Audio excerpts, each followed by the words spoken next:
J'espère juste qu'aucune ONG fait ça, parce que là on respecte même pas les populations. Une corde, un sac qu'on a entre guillemets préparé pour être une gourde, et c'est ce qu'on va jeter à l'intérieur du puits. Là en fait le puits sur le plan bactériologique, il est extrêmement dangereux. Pourquoi? Parce que cette corde là déjà, elle est par terre, et on va la prendre et on va la jeter à l'intérieur.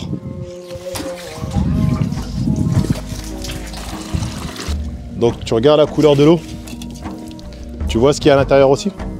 Bactéries, saleté, l'eau elle est pas claire. C'est ça qu'ils boivent. C'est ça qu'ils boivent. Et ce qui est embêtant, ce qui est le plus embêtant, c'est que c'est un forage, c'est probablement une sadaka jaria qui a été faite en fait.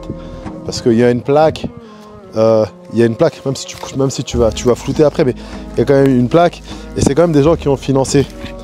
Et ce que je me tue à expliquer, c'est que quand vous voulez donner de l'eau aux populations, on a une lourde responsabilité. Parmi déjà cette responsabilité, c'est on a l'obligation de pouvoir tester la qualité de l'eau. Et quand on a un puits, il y a deux types de tests à faire. Il y a les tests bactériologiques et les tests physico-chimiques. Les tests bactériologiques, il faut les effectuer tous les 4 mois. Les tests physico-chimiques, ça doit être effectué tous les ans à tous les 2 ans. Donc déjà, ça c'est la première responsabilité qu'on a.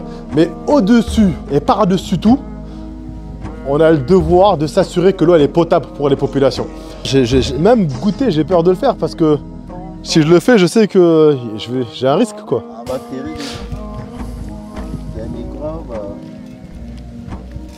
On continue à compter sur vous.